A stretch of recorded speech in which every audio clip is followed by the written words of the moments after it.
ఇక ప్రముఖ సినీ నటి రేణు దేశాయ్ తెలంగాణ రాష్ట్ర మంత్రి కొండా సురేఖ ఇంట్లో సందడి చేశారు.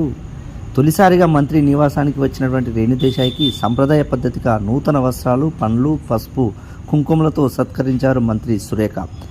మర్యాదపూర్వకంగా జరిగిన ఈ కార్యక్రమంలో ఇరువురు పర్యావరణం, వన్యప్రాణుల సంక్షేమం, ఆధ్యాత్మిక రంగాల అభివృద్ధిపై చర్చించారు.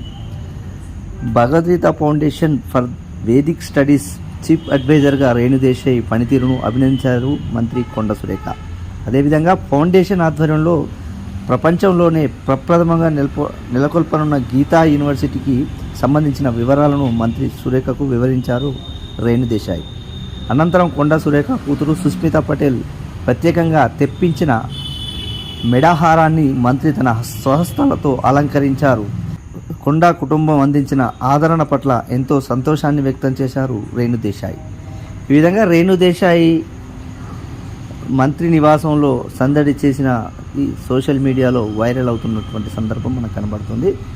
తొలిసారిగా మంత్రి నివాసానికి వచ్చిన రేణు దేశాయ్కి సంప్రదాయ పద్ధతిగా ఆహ్వానం పలికి అక్కడ ఉన్నటువంటి పరిస్థితి అయితే నెలకొందని చెప్పుకోవచ్చు.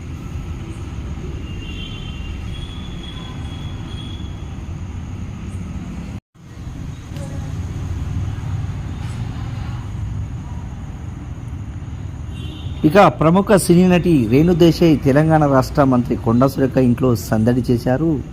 తొలిసారిగా మంత్రి నివాసానికి వచ్చినటువంటి రేణు దేశాయ్కి సంప్రదాయ పద్ధతిగా నూతన వస్త్రాలు, పండ్లు, పసుపు, కుంకుమలతో సత్కరించారు మంత్రి సురేఖ. మర్యాదపూర్వకంగా జరిగిన ఈ కార్యక్రమంలో ఇరువురు పర్యావరణం, వన్యప్రాణుల సంక్షేమం, ఆధ్యాత్మిక రంగాల అభివృద్ధిపై చర్చించారు. Bhagavad Gita foundation for Vedic studies chief అడ్వైజర్గా రేణు దేశాయ్ పనితీరును అభినందించారు మంత్రి కొండా సురేఖ. అదేవిధంగా ఫౌండేషన్ ఆధ్వర్యంలో ప్రపంచంలోనే ప్రప్రథమంగా నెలకొల్పనున్న గీతా యూనివర్సిటీకి సంబంధించిన వివరాలను మంత్రి సురేఖకు వివరించారు రేణు దేశాయ్.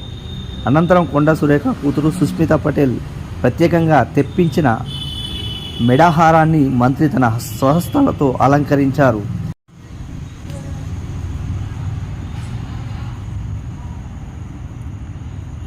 ఇక ప్రముఖ సినీ